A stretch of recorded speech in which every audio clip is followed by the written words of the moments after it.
नत्वा जिनेन्द्रं गतसर्वदोषं सर्वज्ञदेवं हितदर्शकं च श्रीजनसिद्धान्तप्रवेशिकेयं विरच्यते स्वल्पधियां हिताय।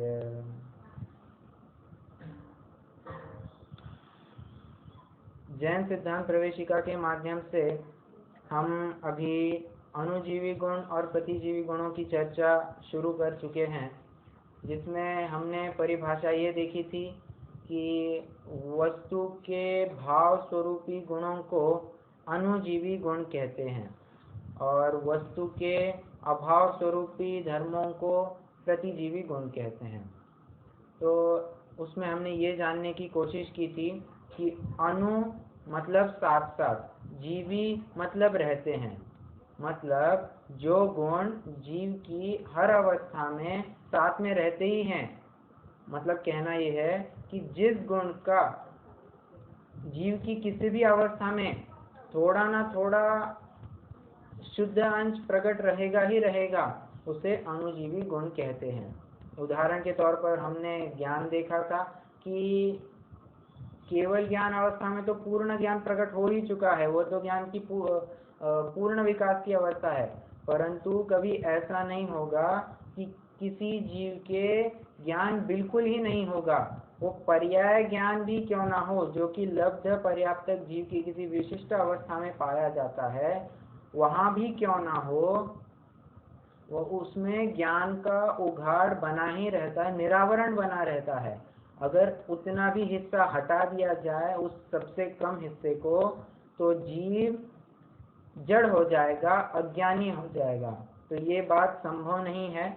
ज्ञान का कुछ न कुछ उघाड़ बना ही रहता है, इसलिए ज्ञान यह अणुजीवी गुण कहलाता है।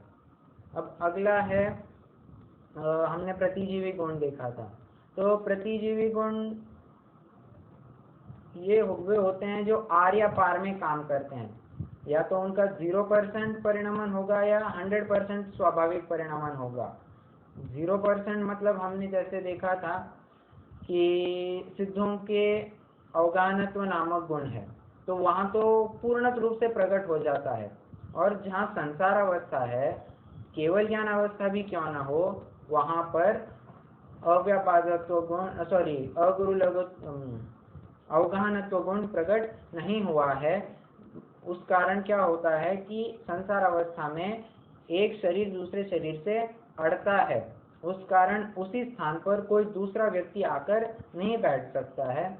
जबकि सिद्धों में ऐसा हो सकता है, एक स्थान पर एक सिद्ध बैठे हैं, उसी स्थान पर दूसरे सिद्ध भी बैठे हुए हमें मिल जाएंगे। तो ये किस कारण हुआ? ये अवगाहनत्व गुण के कारण हुआ। और आपस में अड़ते नहीं हैं, ये किस गुण के कारण हुआ?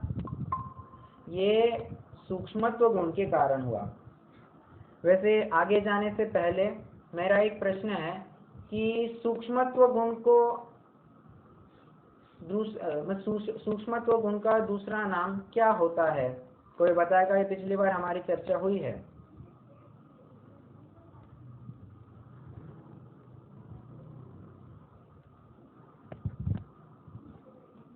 कोई बताएगा?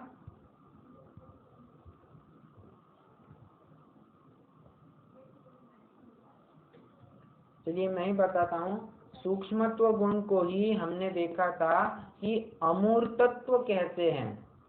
ठीक है, उस कारण जीव का मूर्तिपना, जैसे जीव तो स्वभाव से ही अमूर्तिक है, हमें दिखाई तो नहीं देता है आत्मा, परंतु एक संसार अवस्था में रहता है, इस शरीर के साथ रहता है, इसलिए हम उस शरीर के माध्यम से पहचानते हैं कि बाबा यहाँ ये चल फिर रहा है, ये जान देख रहा है, इसके हम कह रहे हैं कि ये जिंदा आदमी है।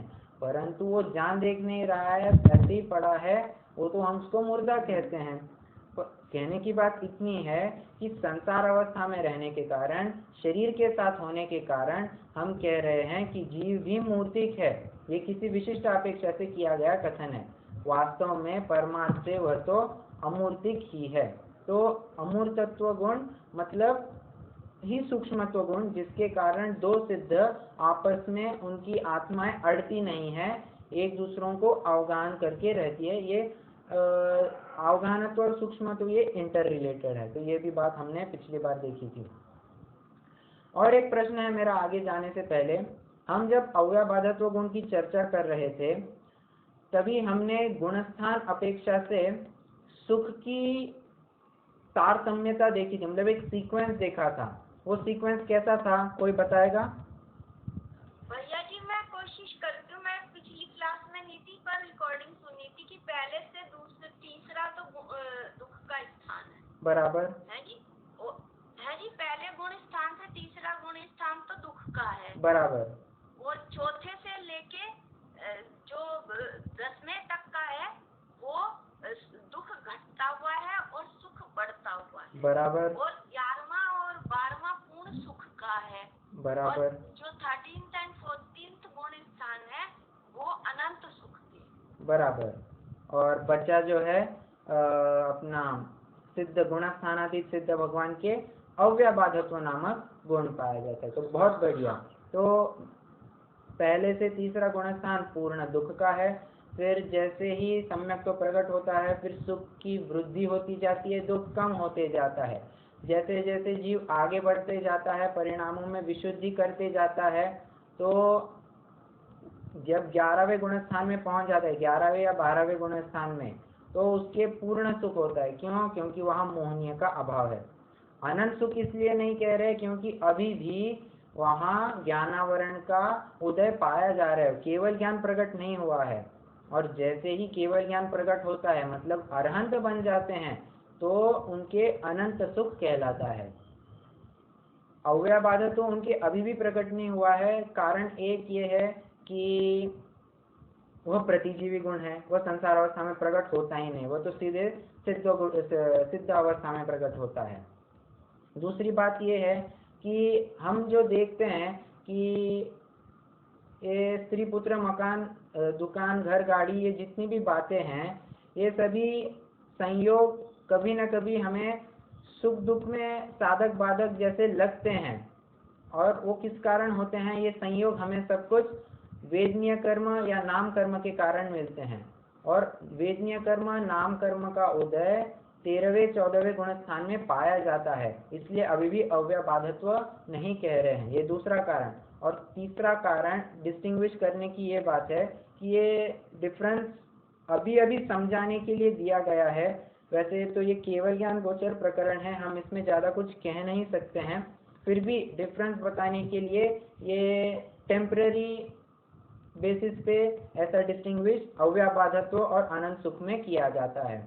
और जैसे ही ये समस्त कर्मों का क्षय होता है, तो अव्ययबाधत्व नामक गुण सिद्धों के प्रकट होता है। तो ये भी बात हमने देखी थी। और एक अंतिम प्रश्न है जाते जाते, फिर हम अपने अगले विषय की तरफ बढ़ेंगे, कि हमने 4 अगुरु लघुत्व शब्दों की चर्चा की थी। मतलब जिनागम में 4 स्थानों पर अगुरु लघुत्व यह शब्द पाया जाता है। तो वे 4 शब्द कौन से हैं, कोई बताएगा? जी एक अगुरु लघुत्व तो है कि जिस शक्ति के कारण द्रव्य में द्रव्यपना कायम रहता है, एक द्रव्य से रूप नहीं होता। बराबर, ये सामान्य गुण हो गया। हाँ जी, ये तो सामान्य गुण की चर्चा हो गई। एक अगुरु लघुत्व होता है जी, वो जो स्वभाव पर्याय होती है ना, उसमें अगुरु लघुत्व के उससे वो 6 प्रकार से गुणाकार वृद्धि होती है। बराबर, षड्गुण हानि वृद्धि पाई जाती है। हानि वृद्धि अगुरु लघुत्व की होती है। बराबर। और एक अगुरु लघुत्व हो गया जिसमें कि ये गोत्र कर्म के अभाव से शिव भगवान को प्रकट हुआ। तो यही अगुरु लघुत्व, यही बात है कि ऊंच नीच नहीं है ना। हाँ बराबर, एक गोत्र कर्म के अभाव में। और हमने ये देखा था कि 47 शक्तियों में से 17वीं शक्ति है अगुरु लघुत्व शक्ति, जिसके कारण द्रव्य में द्रव्यपना कायम रहता है। और ये भी बात देखी थी कि अगुरु लघुत्व सामान्य गुण, अगुरु लघुत्व शक्ति, ये दोनों एक ही है, इन दोनों का कार्य कुछ अलग नहीं है। और लास्ट हमने देखा था कि अगुरु लघुत्व नामक नाम कर्म की एक प्रकृति है, जिसके कारण जीव इतना हल्का नहीं हो जाता कि कपास की भांति उड़कर चले जाए, और इतना भी भारी नहीं होता कि उसको स्वयं का ही बोझ उठाने में असमर्थता हो। तो ऐसा कभी संभव नहीं है, ये अगुरु लघुत्व गुण के कारण, अगुरु लघुत्व नामक नाम कर्म के कारण होता है। तो ये 4 अगुरु लघुत्व की हमने चर्चा की थी। तो ये हमने, आपकी वीडियो नहीं चल रही है? हाँ, मैं आज मेरे पास लैपटॉप नहीं है, तो मैं अभी वीडियो ऑफ ही करके बैठा हूँ। अच्छा, ठीक है भैया। ओके। तो हमने पिछली कक्षा में 4 प्रतिजीवी गुणों की चर्चा की थी। सिद्धों के अव्याबाधत्व, जो कि वेदनीय कर्म के अभाव में प्रकट होता है, अवगाहनत्व, जो कि आयुष्क कर्म के अभाव में प्रकट होता है, सूक्ष्मत्व या अमूर्तत्व, जो नाम कर्म के अभाव में प्रकट होता है, और अगुरु लघुत्व, जो कि गोत्र कर्म के अभाव में प्रकट होता है। तो ये 4 प्रतिजीवी गुण, सिद्धों के प्रतिजीवी गुणों की चर्चा की थी। और एक बात की तरफ हमें एक छोटी सी चर्चा करनी है कि हमने अगर प्रतिजीवी गुण की जो परिभाषा है, उसके उदाहरण अगर देखे होंगे, तो कहा है कि नास्तित्व, अमूर्तत्व, अचेतनत्व इत्यादि। तो अभी ये बातें कैसे समझनी है? नास्तित्व ये किस अपेक्षा से लेंगे, अमूर्तत्व किस अपेक्षा से लेंगे, या अचेतनत्व किस अपेक्षा से लेंगे? तो यहाँ कह रहे हैं, हमने प्रतिजीवी गुण की परिभाषा देखी थी, अभाव स्वरूपी धर्म। मतलब अभी हम जीव हैं, हम जड़ तो नहीं है, तो अजड़त्व नामक प्रतिजीवी गुण हमें पाया जाता है। तो अभाव है ना, जड़त्व का हमें अभाव है, इसलिए कहा कि अजड़त्व यह प्रतिजीवी गुण है। आप समझ रहे हैं? उसी हिसाब से जो अचेतनत्व है, मतलब पुद्गल आदि 5 द्रव्य है, वे अचेतन है, तो उस हिसाब से हम कहेंगे कि वह अचेतनत्व को प्राप्त है। मतलब ये जितने भी द्रव्य है, ये पुस्तक है, ये टेबल है, ये मोबाइल है, ये सभी अचेतन है, बराबर। तो अचेतन होने के कारण उसमें चेतनत्व का अभाव है, इसलिए अचेतनत्व यह पुद्गल का प्रतिजीवी गुण हुआ। मतलब कहने की बात इतनी है, जो गुण हमें अभाव स्वरूप पाया जाता है वह प्रतिजीवी गुण होता है। और उदाहरण हम ले सकते हैं, जैसे धर्म द्रव्य में अवगाहन हेतुत्व, अवगाहन हेतुत्व का नामक प्रतिजीवी गुण है। अभी धर्म द्रव्य का कार्य क्या है? वो गति हेतुत्व में सहायक है, और आकाश द्रव्य अवगाहन हेतुत्व में सहायक है। तो काम तो इन दोनों का कॉन्ट्राडिक्ट हो रहा है। अवगाहन हेतु तो कहीं धर्म द्रव्य में तो नहीं पाया जाता, मतलब धर्म द्रव्य में अवगाहन हेतुत्व गुण का अभाव है। इसका मतलब ये हुआ कि अवगाहन हेतुत्व धर्म द्रव्य के लिए अभाव स्वरूपी है, प्रतिजीवी गुण है। आप समझ रहे हैं ये सब बातें? ये थोड़ी सी क्लिष्ट लग सकती है, थोड़ा उपयोग दीजिए, ये समझ में आ जाएगी। मतलब जिस गुण का हमें अभाव है वो अभाव स्वरूपी हो जाएगा और प्रतिजीवी गुण कहलाएगा। ये समझ में है आपको बात? पूर्ण अभाव है, या आगे उसको ग्रहण करने की भी शक्ति नहीं है? जैसे केवल ज्ञान है, अभी केवल ज्ञान का तो हमारे में अभाव है, बराबर, आगे प्रकट करने की शक्ति तो है। नहीं, देखिए केवल ज्ञान, आप देखिए केवल ज्ञान, ये ज्ञान का भेद हो गया, और ज्ञान हमने अनुजीवी गुण बताया है। तो अभी ज्ञान वैसे यहाँ पर नहीं लेंगे, हम अभी अव्याबाधतों को उठाते हैं। तो जीव के प्रतिजीवी गुण और अन्य द्रव्यों के प्रतिजीवी गुण, ऐसा हमें थोड़ा भेद करना पड़ेगा। अभी जीव के प्रतिजीवी गुण वे होते हैं जिनकी पूर्णता कभी ना कभी होगी, और अन्य द्रव्यों के प्रतिजीवी गुण वो होते हैं जिनकी पूर्णता कभी नहीं होगी। अभी 3 काल में कभी संभव है क्या कभी आत्मा जड़ रूप हो जाएगा? नहीं होगा। आत्मा तो आत्मा रूप ही बना रहेगा, तो वह प्रतिजीवी गुण उसमें सदा के लिए बना रहेगा, अजड़त्व। और अव्ययबाधत्व जो गुण है वो संसार अवस्था में सिर्फ प्रकट नहीं होता है, वो सिद्ध अवस्था में प्रकट हो जाएगा। तो इस हिसाब से हमें दो भेद करने पड़ेंगे कि एक संसार अवस्था मतलब जीव के प्रतिजीवी गुण और अन्य द्रव्यों के प्रतिजीवी गुण। तो समझ में आई ये बात आपको? थोड़ी सी तो आ रही है कि प्रतिजीवी गुण दो प्रकार के, एक तो जीव के और एक अन्य द्रव्य। बराबर। थोड़ी सी आई मतलब पूरी बात समझ में नहीं है क्या? कहाँ दिक्कत आ रही है आपको? अभी आएगी, धीरे धीरे आएगी, ये थोड़ा सा नया हो गया ना विषय। ओके हमने ओके तो केवल डेफिनेशन वगैरह पढ़ी है। Okay okay okay. तो आप इस बात को फिर से रिकॉर्डिंग से सुन लीजिए, वैसे ज़्यादा हार्ड नहीं है। अगर आपको चाहे तो मैं फिर से एक्सप्लेन करता हूँ, नहीं तो आप रिकॉर्डिंग सुन ही सकते हैं। तो मैं एक बार चाहे तो फिर से एक्सप्लेन कर ही लेता हूँ। देखिए, मैं ये कह रहा हूँ कि जिन गुणों का हम में अभाव पाया जाता है, मतलब हम में अभी प्रकट नहीं है, तो हम उनको प्रतिजीवी गुण कहेंगे। जैसे जड़पना आत्मा में नहीं पाया जाता, तो अजड़त्व यह जीव का प्रतिजीवी गुण हो गया। अरे अभाव है ना, जड़पना यह जीव में नहीं पाया जाता, इसलिए जड़त्व या अजड़त्व का वो प्रतिजीवी गुण हो गया। आत्मा में अभाव स्वरूप है, इसलिए वो प्रतिजीवी गुण हो गया।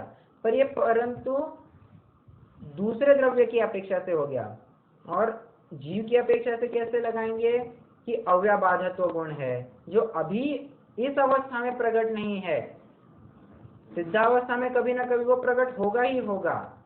तो इस हिसाब से हमने प्रतिजीवी गुण का जो अभाव स्वरूपी गुण है उसको हमने डिस्टिंग्विश किया। ठीक है, तो ये हमने परिभाषा की फिर से एक बार रिवीजन कर ली। अब बात ये आती है कि जो परिभाषा में शब्द पड़े हैं भाव स्वरूप और अभाव स्वरूप, इनका क्या आशय है? अब भाव स्वरूप मतलब वैसे अभाव की चर्चा अभी करनी है, 4 अभावों की चर्चा, तो उसके लिए मैं थोड़ी पहले भूमिका जमाता हूँ। देखिए, प्रत्येक वस्तु अनेकांतात्मक है। हमने अनेकांत का अर्थ भी देखा था कि एक अंत, जहाँ पर अनेक का अर्थ हम अनंत लेंगे तो वहाँ हम अंत का अर्थ क्या लेंगे? कोई बताएगा? वो है अंत का अर्थ धर्म और गुण। नहीं, सिर्फ धर्म लेंगे।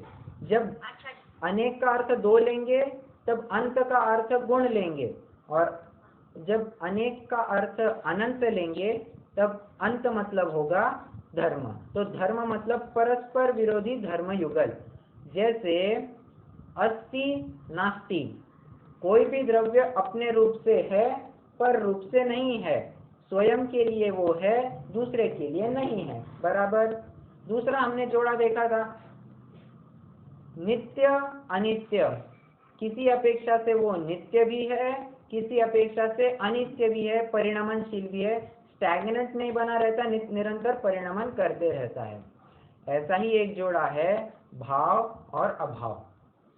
देखिए, भाव यह शब्द भू धातु से बनता है, और भू मतलब होता है होना, एग्जिस्टेंस, सत्ता, हयाती, अस्तित्व।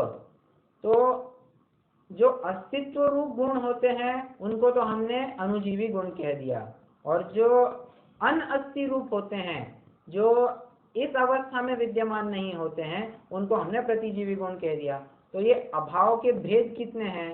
तो इसके लिए उन्होंने प्रश्न नंबर 70 से 75 ये एक प्रकरण डाल दिया, 4 अभाव का। हमने अभाव की चर्चा कर रहे हैं, तो हम पहले अभाव की परिभाषा पढ़ते हैं, फिर उसके भेद प्रभेद और उनका स्वरूप भी जानेंगे। देखिए, प्रश्न नंबर 70, अभाव किसे कहते हैं?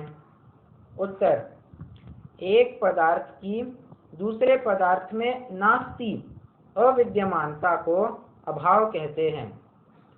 क्या कहा? एक पदार्थ की दूसरे पदार्थ में नास्ति मतलब अविद्यमानता को अभाव कहते हैं। अब ये क्या अर्थ हुआ? एक द्रव्य स्वयं के लिए भाव रूप है मतलब सत्ता है उसकी, और दूसरे द्रव्य की अपेक्षा से वो नहीं है। मैं फिर से एक्सप्लेन करता हूँ। जैसे जीव जीव रूप है, जीव कभी पुद्गल नहीं होगा, मतलब जीव कभी पुद्गल नहीं होगा, ये अभाव रूप से कथन किया। और जीव जीव रूप से है, ये हमने भाव रूप से कथन किया। ये देखिए, भाव का अर्थ अभी दूसरे भाव अर्थ ग्रहण नहीं करना। जैसे भाव के कई सारे अर्थ होते हैं। एक भाव होता है रेट, भैया सोने का क्या भाव हो गया, तो रेट पूछेंगे, तो रेट ये भी एक भाव का अर्थ है। एक अर्थ आता है, एक मिनट, हाँ,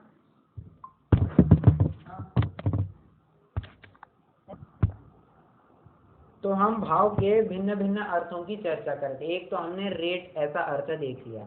अब दूसरा एक अर्थ बनता है कि लोग में भी कहते हैं, तू तो आजकल बड़ा भाव खाने लग गया है, कुछ पहचान भी नहीं दिखाता है। ये भाव मतलब थोड़ी मान कषाय के रूप में इस अर्थ का प्रयोग किया जाता है। ये दूसरा अर्थ हो गया। तीसरा अर्थ ये कह सकते हैं कि जीव के परिणाम, भाई अपने भाव सुधारो, अपने परिणाम मत बिगड़ने दो, मतलब भाव परिणाम के अर्थ में भी लिया जाता है।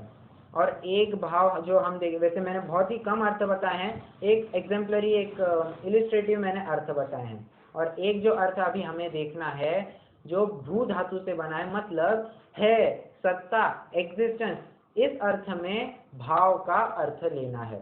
तो जो है रूप से होता है वो भाव, और नहीं रूप से होता है अभाव कहेंगे। अब है रूप से होना, नहीं रूप से होना कैसे बनेगा, देखिए उदाहरण देख लेते हैं। राइट हैंड है, बराबर, राइट हैंड लेफ्ट हैंड नहीं है। ये किस अपेक्षा से हुआ, राइट हैंड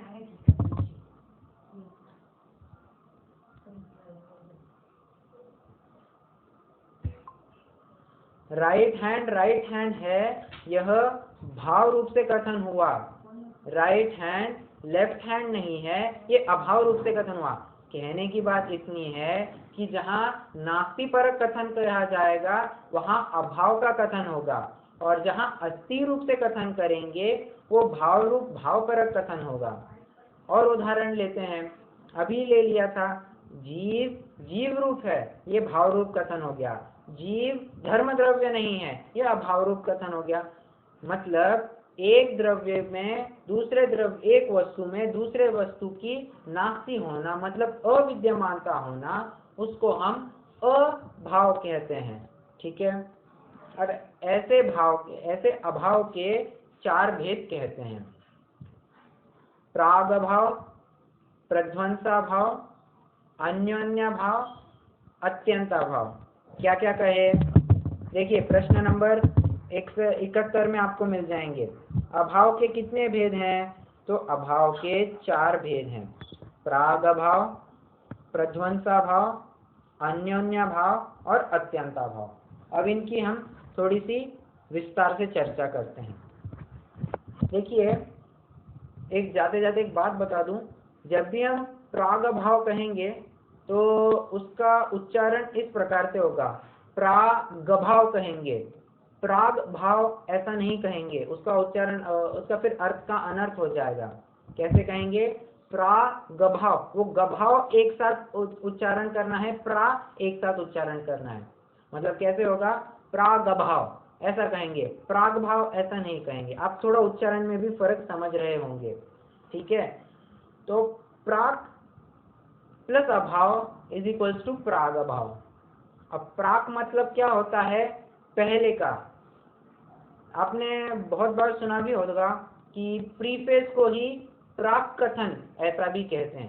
प्राक कथन मतलब पहले का, प्रीफेस पहले, प्री मतलब प्राक।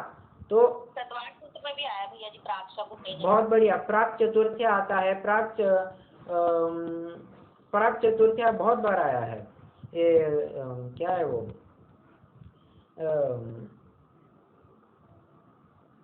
अभी सूत्र मुझे याद नहीं आ रहा है।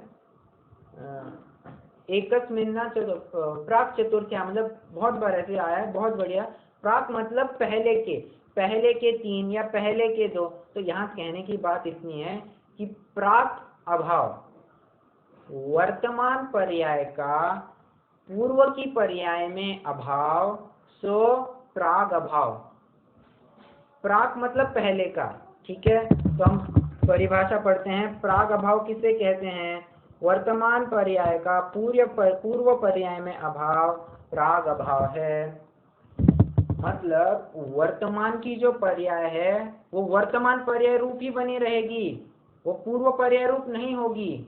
मतलब अभी का जो काम है वो सिर्फ वर्तमान पर्याय रूप बना रहेगा, पूर्व पर्याय रूप नहीं बना रहेगा, ठीक है। हम पहले परिभाषाएं पढ़ते हैं, फिर उनका स्वरूप भी जानेंगे, उदाहरणों के माध्यम से भी समझेंगे। चलिए उदाहरण ही समझ लेते पहले। हमने क्या कहा प्राग अभाव में? वर्तमान पर्याय का, देखिए वर्तमान पर्याय का पूर्व पर्याय में अभाव, वो प्राग अभाव हुआ। जैसे दही की पर्याय का दूध की पर्याय में अभाव, दूध से ही दही बनता है, बराबर। तो दही की पर्याय के पहले क्या आया था? पहले दूध था, फिर उससे दही बना। तो दही की वर्तमान पर्याय है, उसका दूध में अभाव हम कहेंगे प्राग अभाव है, ठीक है। क्योंकि दही यह वर्तमान अवस्था है और दूध उसकी पूर्व पर्याय थी। इस अपेक्षा से हमने कहा कि दही का दूध में प्राग अभाव है, मतलब वर्तमान पर्याय का पूर्व पर्याय में अभाव हुआ, ठीक है। ये एक बात हो गई। और उदाहरण क्या लेंगे? सिद्ध अवस्था का संसार अवस्था में प्राग अभाव है। संसार अवस्था पूर्वक ही सिद्ध अवस्था होगी, सिद्ध अवस्था पूर्वक तो संसार अवस्था होने से रही। तो कहने की बात इतनी है कि सिद्ध अवस्था जब प्रकट होगी तो उसके पहले की जो पर्याय होगी, पूर्व पर्याय होगी, उसके साथ वहां हम प्राग अभाव लगा सकेंगे। और उदाहरण क्या ले सकते हैं?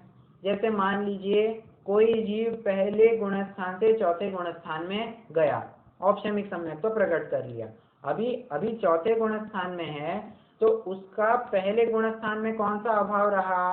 प्राग अभाव रहा। वर्तमान में उसका चौथा गुणस्थान है, पहले उसका पहले गुणस्थान था। तो इस अपेक्षा से हमने कहा कि चौथे गुणस्थान का पहले गुणस्थान में प्राग अभाव है, ठीक है। ऐसे अनेकों उदाहरण आप लगा सकते हैं। और उदाहरण लगाने होंगे तो क्या लगाएंगे कि बाष्प है, बाष्प मतलब स्टीम, तो स्टीम की पर्याय का पानी लिक्विड रूप पर्याय में प्राग अभाव है। क्योंकि स्टीम पानी का जो लिक्विड फॉर्म है उसको जब उबालेंगे उसी से तो वो बाष्प बनने वाली है। तो इस हिसाब से कहा हमने कि जो बाष्प की पर्याय है, भाप की पर्याय है, उसका उस पानी की पर्याय में प्राग अभाव रहा। और आप कई उदाहरण लगा सकते हैं, ये तो उदाहरण मात्र थे, इससे विषय समझ में आपको आ गया होगा। अब इसकी विस्तार से चर्चा हमें आगे करनी है। हम पहले उनकी परिभाषाएं और उदाहरण देख लेते हैं। ये हमने प्राग अभाव की अभी चर्चा की। अभी दूसरा है प्रध्वंस अभाव। प्रध्वंस मतलब होता है भविष्य का, और अभाव मतलब ना आत्मा को घटित करके बता दीजिए, मतलब हमें कैसे लेना है, इसको अपने ऊपर कैसे लेना है। देखिए लेते हैं, यहाँ से मनुष्य गति से कोई देव गति को चला गया, अभी देव गति में है, तो देव गति की पर्याय का मनुष्य गति की पर्याय में प्राग अभाव हो गया, बराबर है। और ले लीजिए, अभी मैंने सिद्ध का और संसार अवस्था का भी दिया था कि सिद्ध अवस्था प्रकट हो गई तो उस सिद्ध अवस्था का पूर्व की संसार अवस्था में प्राग अभाव लगेगा। मतलब पहले की पर्याय जो होगी उसके साथ प्राग अभाव घटित होता है, बराबर।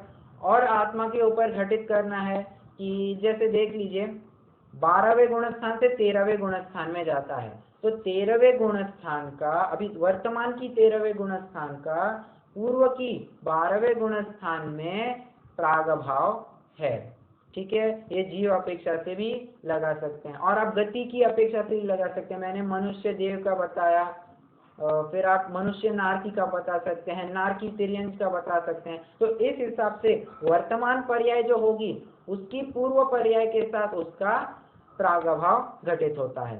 ठीक है, ओके। तो हम प्रध्वंसा भाव की चर्चा कर रहे थे। प्रध्वंस माने भविष्य का। अब परिभाषा क्या बनेगी, तो आइए पढ़ते हैं। प्रश्न नंबर 73, प्रध्वंसा भाव किसे कहते हैं? वर्तमान पर्याय का आगामी पर्याय में अभाव सो प्रध्वंसा भाव है। फिर से पढ़ेंगे। वर्तमान पर्याय का आगामी पर्याय में अभाव प्रध्वंसा भाव है। बराबर। जैसे हमने कहा कि आगे की पर्याय, अभी आगे की पर्याय लेनी है। बराबर। देखिए, प्राग अभाव और प्रध्वंसा भाव थोड़े ऑपोजिट में चलते हैं। एक पूर्व की पर्याय में घटित करेगा तो एक भविष्य की पर्याय में घटित करेगा। प्राग अभाव पूर्व की पर्याय में अभाव घटित करता है और प्रध्वंसा भाव भविष्य में उत्पन्न होने वाली पर्याय के साथ घटित करता है। जैसे उदाहरण लेंगे, अभी हमने ताज़ा दूध लाया, अभी उसकी दूध की अवस्था है। हमने उसको अच्छे से उबाला और नरेटी से उसमें नरेटी डालकर उसे जमाने के लिए रख दिया। अब हमें मालूम है, हमने जब दूध में नरेटी डाल दी है तो कुछ समय पश्चात वो दही रूप हो जाएगा। तो वर्तमान में तो दूध रूप है, परंतु जब वो दही रूप होगा तो उस पर्याय में इस दूध रूप पर्याय का प्रध्वंसा भाव है। आप समझ रहे क्या? वर्तमान दूध रूप पर्याय है, भविष्य में वो दही होने वाला है, तो दूध की पर्याय का दही की पर्याय में अभाव होगा। उसी प्रकार दही से फिर हमने छाछ बनाया। ठीक है, तो दही की वर्तमान पर्याय है, दही की पर्याय का छाछ की पर्याय में भविष्य की पर्याय है, तो वह प्रध्वंसा भाव हो जाएगा। जैसे कि अभी हमारे में तीनों गतियों का अभाव चल रहा है, मनुष्य गति को छोड़कर। बराबर। सिद्ध अवस्था का भाव है अभी हमारे में, प्रध्वंसा भाव है। नहीं, देखिए, अच्छा आपने विषय उठा ही लिया तो हम एक बात बता दूं कि ये जो अभाव है ना, प्राग अभाव प्रध्वंसा भाव, ये कंसेक्यूटिव पर्याय में लगते हैं। मतलब समय टू समय इनकी पर्याय का अभाव घटित होता है। मतलब जैसे आप कोई टाइमलाइन इमेजिन कीजिए, कोई 100th नंबर की पर्याय है। अब इस उदाहरण में भी थोड़ा डिफेक्ट है। मैं 100 नंबर की पर्याय कहने में क्या आपत्ति आती है? जब 100 कहेंगे तो फर्स्ट भी आ जाएगा, मतलब स्टार्टिंग आ जाएगी। ऐसा तो संभव नहीं है, बस एक समझाने के लिए मैंने उदाहरण दिया है। वैसे टाइमलाइन कभी घटित नहीं होगी, बस उदाहरण देना है। जैसे अभी मान लीजिए 100वीं पर्याय चल रही है, तो उस 100वीं पर्याय का 99वीं पर्याय में प्राग अभाव होगा और उस 100th पर्याय का 101वीं पर्याय में प्रध्वंसा भाव होगा। ऐसा कभी संभव नहीं है कि हमने 100वीं पर्याय का 102वीं या 103 या 104वीं पर्याय में प्रध्वंसा भाव घटित कर दिया। ये जो लगकर अनंतर पर्याय होती है उसी में हम अभाव घटित कर सकते हैं, अन्य किसी भी पर्याय में अभाव घटित नहीं होगा। ऐसा कभी नहीं होगा कि 100वीं पर्याय का हमने 50वीं पर्याय में अभाव घटित कर दिया। अरे जब 98वीं पर्याय में ही अभाव घटित नहीं हो रहा है तो 50 तो बहुत दूर की बात है। तो आपने जो अभी कहा कि हमें अभी 3 गतियों का अभाव है, सो ऐसा अभाव हम घटित नहीं कर सकते हैं। प्राग अभाव प्रध्वंसा भाव हम इसमें घटित नहीं कर सकते। क्यों? अरे हमारी अभी वर्तमान मनुष्य अवस्था है, जो वर्तमान का एक समय है, अगली भी हमारी मनुष्य पर्याय ही रहेगी, पहले की भी मनुष्य पर्याय ही थी, तो हम इसी में घटित करना होगा कि प्राग अभाव प्रध्वंसा भाव कुछ घटित होगा क्या। तो हम प्रति समय की पर्याय पे घटित करने हैं। बहुत बढ़िया। प्रति समय की पर्याय में आगे की पीछे की, बस उसके आगे हम नहीं जा सकते। लगकर जो आगे की है, लगकर जो पीछे की पर्याय है, उसी में हम प्राग अभाव प्रध्वंसा भाव घटित कर सकते हैं। हमने जो अभी उदाहरण लिया कि 14वें गुण स्थान से अभी सिद्ध होने वाले हैं, तो वर्तमान में मान लीजिए कि 14वें गुण स्थान का अंतिम समय है, तो जो 14वें गुण स्थान का अंतिम समय है और अगली अवस्था सिद्ध की है, तो बस जिस समय में वे सिद्ध बनने वाले हैं बस उसी समय में वो अभाव घटित होगा, अन्य किसी भी समय में वो अभाव घटित नहीं होगा। दूसरा तीसरा जब सिद्ध बने हैं तो दूसरा तीसरा चौथा समय में वो 14वें गुणस्थान के साथ अभाव घटित नहीं होगा। सिर्फ वो कंसेक्यूटिव या लगकर जो पर्याय होती है, प्रति समय की पर्याय होती है, उसी में हम अभाव घटित करेंगे। ठीक है। उपचार से अत्यंत अपवादात्मक केस में ऐसा कह दिया जाता है कि 14वें गुणस्थान का सिद्ध अवस्था में अभाव पाया जाता है, कि उसमें प्रध्वंस अभाव पाया जाता है। तो इस अपेक्षा से हम कह सकते हैं। तो ये अत्यंत उपचार का कथन है, वास्तव में तो लगकर पर्याय में ही ये अभाव पाया जाता है। तो मैं उदाहरण ये दे रहा था कि जैसे मान लीजिए कि यहाँ से बढ़कर हमें तिर्यंच होना है, तिर्यंच गति में किसी को जाना है, मनुष्य गति से तिर्यंच गति में किसी को जाना है। तो जिस समय में यहाँ मरण हुआ और अगले समय में उसके तिर्यंच गति का उदय चालू हो गया, तिर्यंच आयु का उदय चालू हो गया, तो बस उस अंतिम समय का अगली तिर्यंच पर्याय में प्रध्वंसाभाव कहेंगे। बराबर है क्या? वर्तमान की जो दूध अवस्था है, जब जिस समय वो दही रूप परिवर्तित होना शुरू हो जाएगा, बस उसी समय हम कहेंगे कि दूध का दही में प्रध्वंसाभाव है। उपचार से हम अभी इतना गहराई में नहीं जाएंगे कि बस ये समय और अगला समय, अपन तो सिर्फ इतना कहेंगे कि दूध का दही में अभाव तो प्रध्वंसाभाव, नहीं तो फिर वो बहुत लंबे लंबे सेंटेंस हो जाते हैं। इसके लिए पहले एक डिस्क्लेमर लगा देंगे कि ये बस कंसेक्यूटिव पर्याय में लगता जाएगा, फिर हम अपने उदाहरण चलाते चलेंगे। और उदाहरण लेने तो लेंगे कि हाँ जी, ऐसे ही बोलेंगे कि क्योंकि हम आगामी पर्याय में अभाव लगा रहे हैं तो दही में दूध का अभाव है। तो देखिए, वर्तमान पर्याय की अपेक्षा से हम अभाव लगाएंगे। पहले की ये वर्तमान पर्याय में दूध है हमारे पास, आगामी पर्याय में वो दही होने वाला, हमने उसमें वो बादाम डाल दिया नरेटिव, तो फिर दही में हमें पता है दही बनने वाली है, बराबर, तो दही में दूध का अभाव हो गया ना? नहीं, तो ऐसे नहीं, प्रध्वंसा भाव लगाना है तो कहेंगे कि दूध का दही में कहेंगे, दही का दूध में नहीं कहेंगे। अगर दही का दूध में कहना है तो प्राग भाव लगेगा।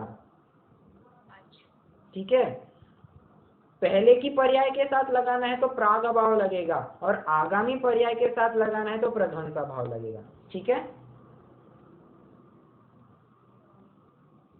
ओके। तो ये हमने प्रध्वंसा भाव की भी चर्चा कर ली। अभी अगला है हमारा भेद अन्योन्या भाव। तो प्रश्न नंबर 74, अन्योन्या भाव किसे कहते हैं?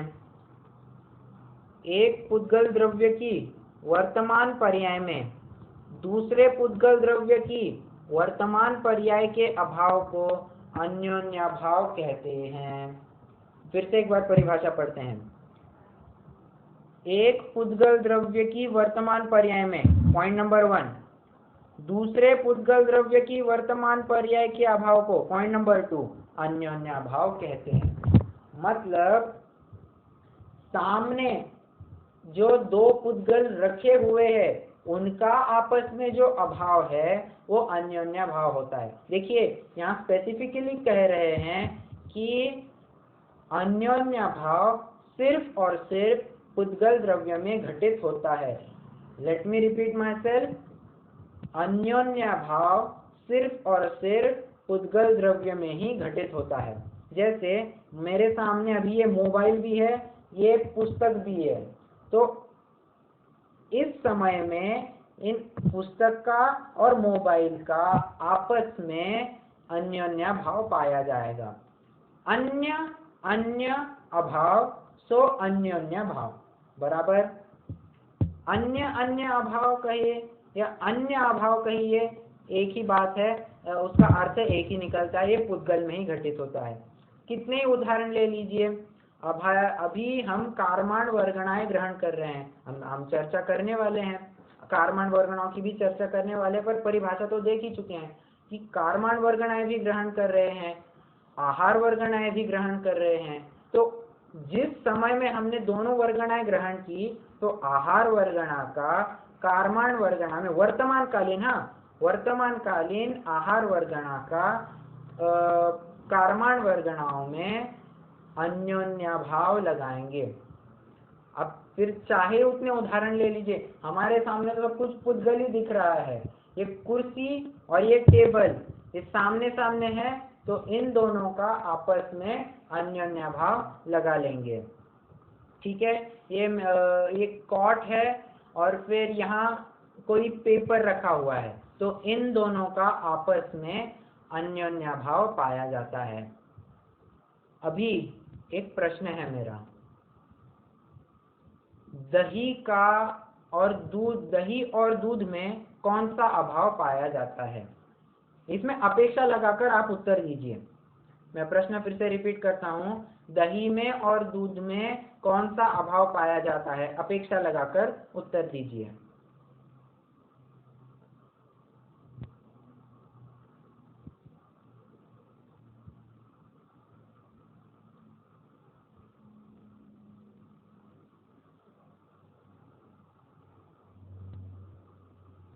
चलिए मैं ही बताता हूं। हमने दही दूध में अभी घटित कर दिया कि अगर उसी दूध से दही बना है तो हम कहेंगे कि वर्तमान दूध पर्याय का भविष्य की दही पर्याय में प्रध्वंसा भाव घटित होगा, और दही की पर्याय है तो उसकी पूर्व जो दूध पर्याय है उसमें प्रागभाव घटित होगा। अभी हम दूसरी अपेक्षा लेते हैं कि सामने दही भी रखा है, दूध भी रखा है, सामने दोनों आमने सामने हमें भोजन के लिए परोस दिए गए हैं, दूध भी है दही भी है, तो उनका आपस में कौन सा अभाव होगा? तो हम कहेंगे, बहुत बढ़िया, तो उस समय में हम कहेंगे कि अन्योन्याभाव है। जब सामने सामने कोई वस्तु होती है वर्तमान कालीन, उसी समय में जो अभाव लगाएंगे उद्गल द्रव्य में तो हम उसे अन्योन्याभाव कहेंगे। और आगे पीछे अगर टाइमलाइन पे लगाना है हमें, ये टाइमलाइन हमारा इनफाइनाइट टाइमलाइन है, अनादि और अनंत वाला है, तो यहाँ पे अगर लगाना है कंसेक्यूटिव पर्याय में तो वहां प्रागभाव प्रध्वंसा भाव लगेगा। ठीक है, और उदाहरण लेते हैं। हमें एक मिनट, अभी दूध और दही में प्राग भाव और प्रध्वंसा भाव मैंने एक सेकंड में सुन नहीं पाई, एक बार फिर से देखिए, फिर से अन्योन्या भाव तो हो गया बराबर। हमने देखिए अन्योन्या भाव तो हो गया, हमें सामने दही भी परोसा है दूध भी परोसा है खाने के लिए, तो सामने सामने की वस्तु है तो अन्योन्या भाव होगी, ये तो बात समझ में आ गई। अभी कह रहे हैं कि वो जो दही है, जो दही हमें परोसा गया है उसकी पूर्व पर्याय दूध रही होगी, अवश्य ही दूध रही होगी, तो उस दही का जो पूर्व पर्याय है दूध की उसमें हम प्रागभाव लगाएंगे। और वो जो दूध परोसा गया है, हम अगर मान लीजिए उसमें नरेटी डाल देते हैं तो उससे अवश्य ही दही बनने वाला है, तो उस दूध का दही में प्रध्वंसा भाव लगाएंगे। ठीक है, ये बात कही थी मैंने, समझ में आई?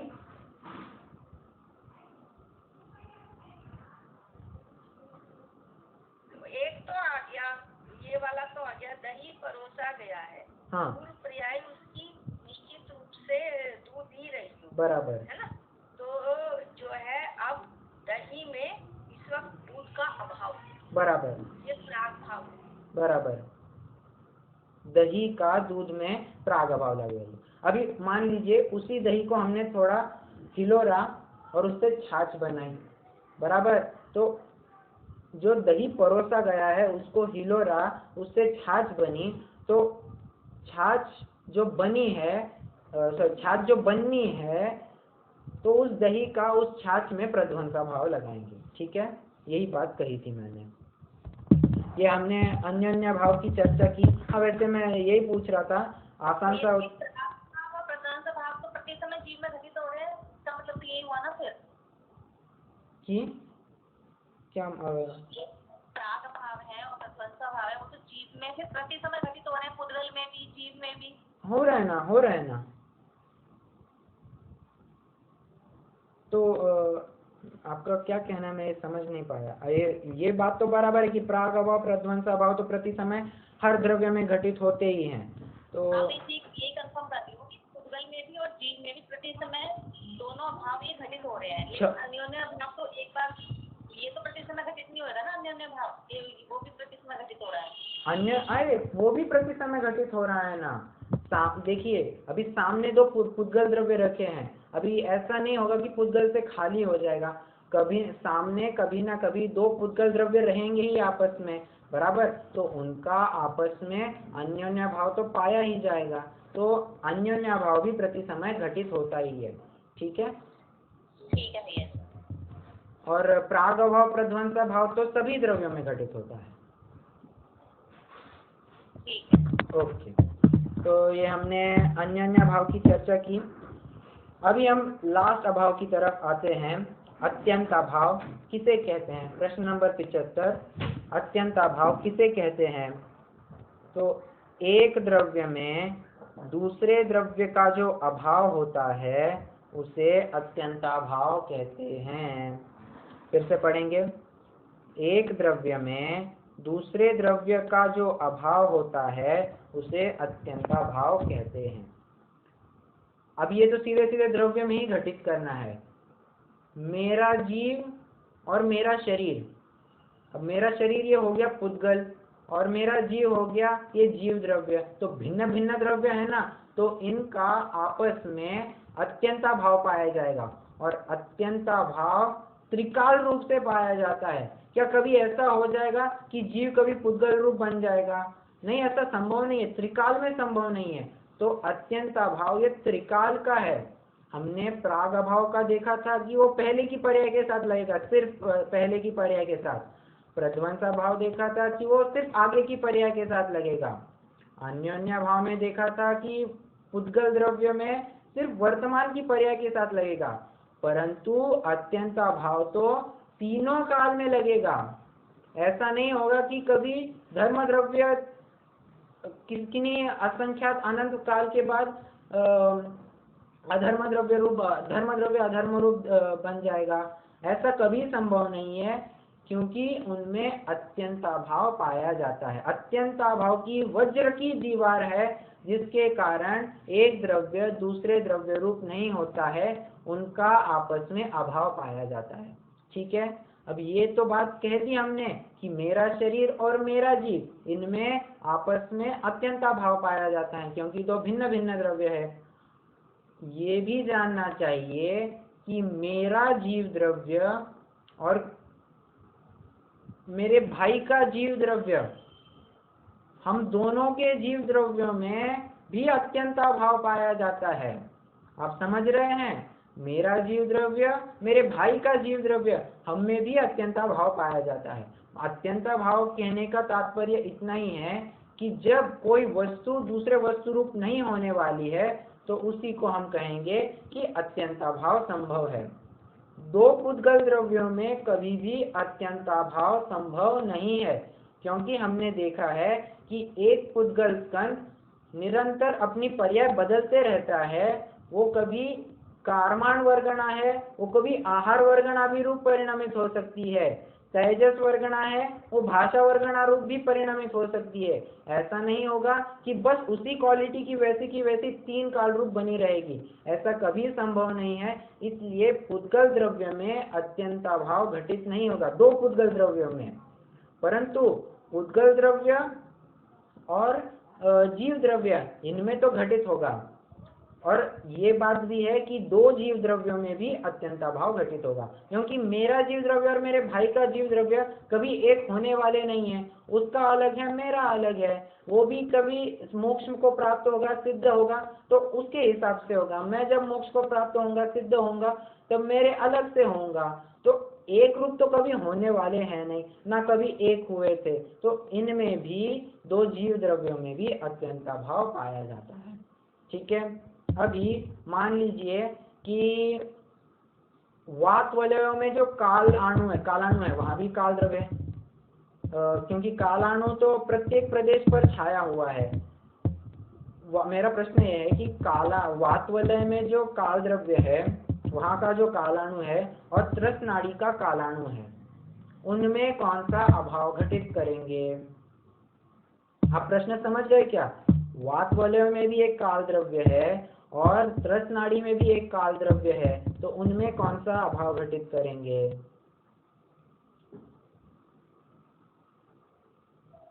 अत्यंत भाव। बहुत बढ़िया, अत्यंत भाव ही इसमें घटित करेंगे, क्योंकि वहां का काल द्रव्य यहाँ के काल द्रव्य रूप नहीं बनने वाला है, दोनों अपने अपने रूप ही बने रहेंगे। ठीक है, तो आप अत्यंत भाव को समझकर एक कौन से सामान्य गुण की याद दिलाता है, कोई बताएगा? अस्तित्व गुण की, अस्तित्व गुण की, एक द्रव्य दूसरे द्रव्य रूप, अस्तित्व नहीं है तो सामान्य गुण ही दिए। बराबर, अस्तित्व गुण एक आ गया। और कोई गुण आता है? द्रव्यत्व गुण। द्रव्यत्व गुण तो परिणाम से संबंधित है ना।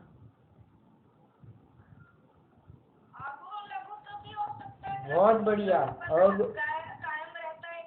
बहुत बढ़िया, बहुत बढ़िया। इसमें अगुरु लघुत्व गुण कहिए, अगुरु लघुत्व शक्ति कहिए, दोनों बातें घटित होगी। अस्तित्व तो होगा ही, अस्तित्व स्वयं रूप से कहेंगे, और अगुरु लघुत्व दूसरे की अपेक्षा से, मतलब मैं कहना चाहता हूँ कि अस्तित्व गुण के कारण जीव रूप बना रहता है, और अगुरु लघुत्व गुण के कारण जीव द्रव्य कभी अन्य द्रव्य रूप नहीं होता है। ठीक है, तो अगुरु लघुत्व गुण की परिभाषा में ही देखा था, जिस शक्ति के कारण एक द्रव्य कभी दूसरे द्रव्य रूप नहीं होता, एक गुण दूसरे गुण रूप नहीं होता, और एक द्रव्य के गुण बिखर कर अलग अलग नहीं हो जाते। तो यही बात अत्यंता भाव में भी समझाई जा रही है कि एक द्रव्य कभी दूसरे द्रव्य रूप नहीं होता। ठीक है, तो ये हमने अत्यंता भाव की भी चर्चा कर ली।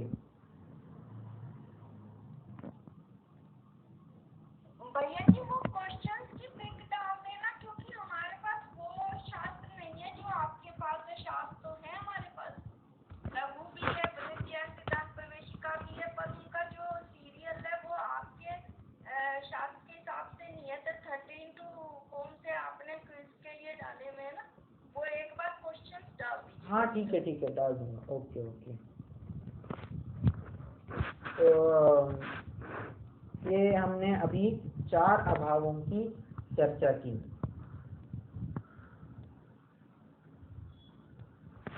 वो अगुरु लघुत्व गुण हो गया था, और अत्यंत अभाव एक द्रव्य का दूसरे द्रव्य में जो अभाव होता है वो अभाव होता है। ठीक है, अभी प्रश्न ये उपस्थित होता है कि इस अभाव के प्रकरण को समझने से हमें क्या लाभ होता है, कोई बताएगा? बहुत आसान सी बातें हैं, इस अभाव के प्रकरण को समझने से हमें क्या लाभ होता है। ये बहुत ही आध्यात्मिक विषय बनता है, और इसका जीवनोपयोगी सारांश भी हमें मिलता है। यही कि हर जीव जो है वो उसकी जो पर्यायों परिणामशील है। अगर कोई जीव इस समय अगर पापी है तो ऐसा नहीं कि वो आगे अवस्था को प्राप्त नहीं कर सकता। बहुत बढ़िया, ये हम एक एक अभाव को, आपने अभी प्रध्वंस अभाव को लेकर चर्चा की, तो बहुत बढ़िया पॉइंट उठाया। हम पहले प्राग अभाव को लेकर करते हैं, हम प्रध्वंस अभाव में भी इस पॉइंट को उठाएंगे। प्राग अभाव ये कहता है कि पूर्व की जो बात थी अभी उसको भूल जाओ, पहले जो कर दिया उसको भूल जाओ, अब नए से शुरू करो, बीती ताही विसारी के आगे की सुध ले। पहले किसी काल में हमने कुछ गलती कर दी होगी, हमसे कुछ अनर्थ हो गया होगा, तो अभी उसको भूल जाओ, अभी नए से शुरुआत करो, नई उमंग लो, नया सूर्य जब जागो तभी सवेरा। हम नए से शुरू करेंगे तो हम नई शुरुआत कर सकेंगे। अगर प्राग अभाव न होता तो जो हमने हमारी अभाव, मतलब क्या कहना चाहिए कि जैसे कोई गरीब व्यक्ति है वो गरीब ही बना रहता, वो कभी अमीर ही नहीं बन पाता। कोई कर्जे में डूबा व्यक्ति है वो कभी भी कर्जे से बाहर उठ ही नहीं पाता, वो कर्जे में ही डूबा रहता। परंतु हम देखते हैं कि कितने ही लोग कर्जे में डूबे हैं, आकंठ डूबे हैं, और इतने हैं कि वो दिवालिया तक होने आ गए हैं, परंतु हार न मानते हुए, हिम्मत रखते हुए वे आगे बढ़ते हैं कि हाँ बाबा, हम इस कर्ज से उभर सकते हैं, हम इस कर्ज मुक्ति को प्राप्त कर सकते हैं, हम इस अभावग्रस्त अवस्था से भी बाहर हट सकते हैं। तो यही बात हमें प्राग अभाव बताता है कि पूर्व की पर्याय जो है उसकी वर्तमान पर्याय में कोई संबंध नहीं है। Past is past has happened, just forget it and approach ahead. तो यही बात हमें प्राग अभाव भी बताता है। तद्वंसा भाव क्या बताता है कि अभी की जो वर्तमान अवस्था है हमेशा के लिए वही की वही कंटिन्यू नहीं होने वाली है। ये प्रागभाव प्रध्वंसा भाव को समझने से लाभ जो है थोड़े कोइंसाइड होते हुए लगेंगे, और है भी वैसा ही कि हमारी जो अभी की अवस्था है वो हमेशा के लिए वैसी की वैसी नहीं बनने वाली है। हम थोड़ा हिम्मत करेंगे तो पुरुषार्थ करेंगे, हर बार हमें होगा तो देखा जाएगा, मेरे नसीब में होगा तो हो जाएगा, तो ऐसा नहीं, ऐसे हाथ पर हाथ रखकर बैठने से कोई काम नहीं होगा। उसको समझ लेनी चाहिए कि बाबा अगर तू पुरुषार्थ करेगा तो तेरी ये जो अभी पतित अवस्था है तो इससे उभर कर तू एक पावन अवस्था को प्राप्त कर जाएगा। तू अभी अधम अवस्था में है तो एक उद्धारक अवस्था में स्थित हो जाएगा। अभी संसार अवस्था में है तो कभी न कभी तू भी भगवान बन जाएगा। यही हमें प्रध्वंसा भाव भी सिखाता है। अगर ये नहीं होता प्रध्वंसा भाव तो कोई जीव कभी भी सुखी बन ही नहीं पाता। क्यों? अरे अनादि से सभी दुखी ही है, और अगर प्रध्वंसा भाव बन ही नहीं पाता, होता ही नहीं, तो मतलब वर्तमान पर्याय का भविष्य की पर्याय में अभाव ही नहीं होता, तो सुख से हम दुख की अवस्था में कभी जा ही नहीं सकते। दुखी जीव हमेशा दुखी बने रहते, सुख की प्राप्ति कोई कर ही नहीं पाता था। तो ऐसा कभी संभव नहीं है, क्योंकि प्रध्वंसा भाव की अस्थि है। ये हमने प्रध्वंसा भाव की भी बात कर ली। अभी अन्योन्या भाव को समझने से क्या बात है कि उससे हमें ये लाभ हुआ, कोई जीव किसी का करता हरता, ये सब जीव अपने अपने में है। बहुत बढ़िया। यहाँ अत्यंता भाव में बहुत बढ़िया पॉइंट आया है कि कोई जीव किसी का करता धरता नहीं है। अरे कोई जीव क्या, भगवान भी किसी का करता धरता नहीं है। तो हम आप क्या होते हैं? जब एक द्रव्य दूसरे द्रव्य की कुछ नहीं कर सकता है तो एक जीव दूसरे जीव की क्या कर लेगा? मतलब इससे हम वस्तु स्वातंत्र जो है, कण कण अणु अणु स्वयं में लीन है, प्रत्येक कण स्वाधीन है।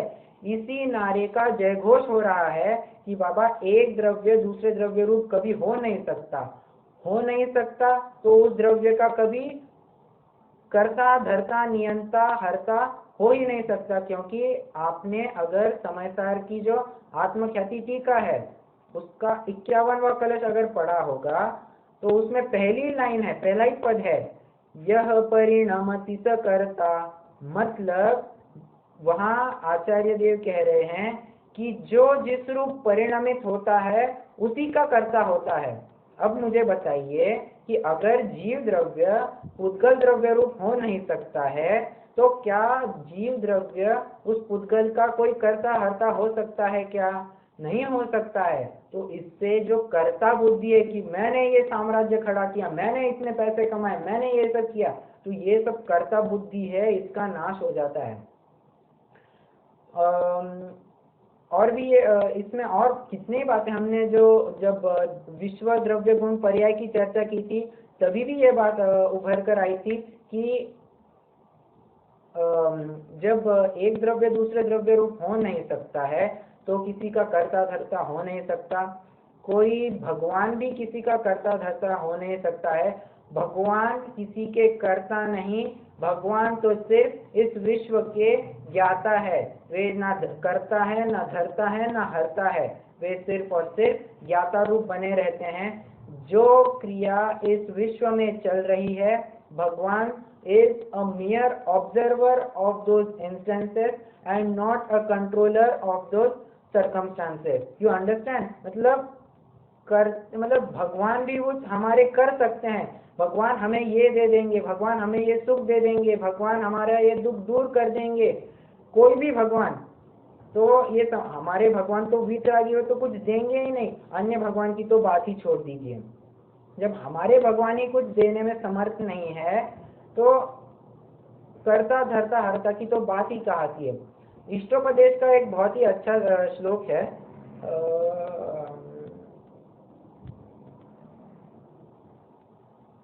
वो अभी बस दूसरी लाइन याद आ रही है, ददाति यत्तु यस्यास्ति सो प्रसिद्धमिदं वच। मतलब कह रहे हैं कि जिसके पास जो होता है वो वही तो दे सकता है। अगर वितरागी सर्वज्ञ भगवान है, उनके पास राग द्वेष की बातें ही नहीं है, तो हमें वे क्या दे देंगे। उन्होंने तो सब परिग्रह का त्याग कर दिया है, तो वे परिग्रह हमारे लिए कैसे जुटा देंगे।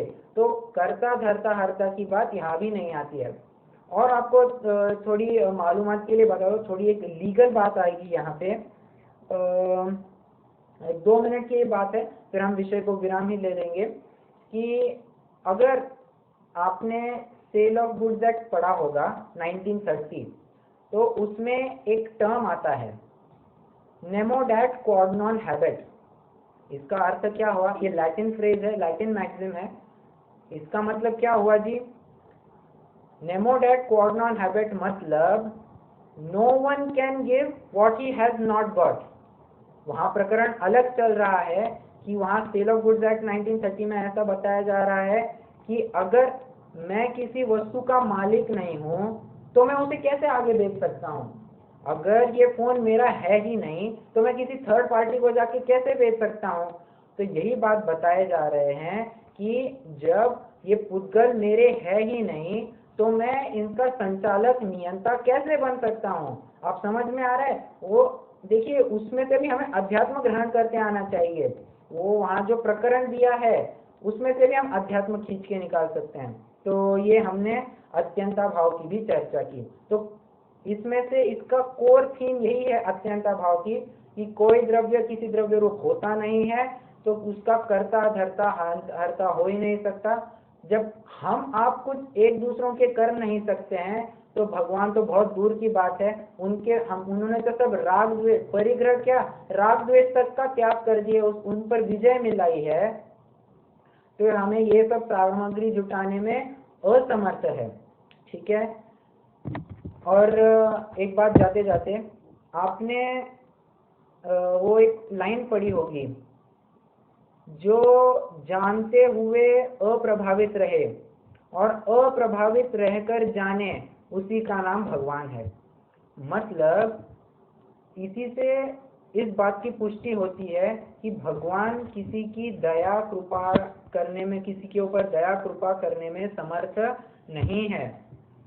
उन्होंने राग द्वेष छोड़ दिया है तो वे कुछ बात हो ही नहीं सकते। बस वे अप्रभावित होकर सभी बातों को जानते हैं कि बाबा इसकी ऐसी पर्याय होने वाली, हाँ बस इतना जानेंगे, उसके आगे वे कुछ हमारे लिए ले दे नहीं कर सकते हैं। ठीक है। ये अत्यंता भाव की भी चर्चा हो गई। अब बस अन्योन्या भाव की बात रह गई है। उसको समझकर हम अन्योन्या भाव को समझने से क्या लाभ होता है कि यदि एक पुद्गल द्रव्य की पर्याय दूसरे पुद्गल द्रव्य की पर्याय का कुछ कर नहीं सकती है, अर्थात एक द्रव्य एक दूसरे को मदद सहायता असर या प्रेरणा आदि कुछ भी नहीं कर सकती है। मतलब ये पुद्गल द्रव्य में भी ऐसा पाया जाता है कि जब आपस में अभाव है तो उनमें भी कुछ कर्तापने की बात नहीं आती है। यही बात अन्योन्या भाव से भी सिद्ध होती है। ठीक है। तो ये आज हमने अभाव किसे कहते हैं उसकी चर्चा की और अभाव के 4 भेदों की भी चर्चा की। आपको इस संबंधी कोई भी प्रश्न होंगे तो आप जरूर पूछ सकते हैं, नहीं तो फिर आज के लिए विराम लेंगे अपन। भैया की क्वेश्चन जरूर सेंड कर दीजिएगा। हाँ वो कर दूंगा मैं। शेष कोई प्रश्न नहीं है? ठीक है। तो अपन अभी जिनवाणी स्तुति करते हैं।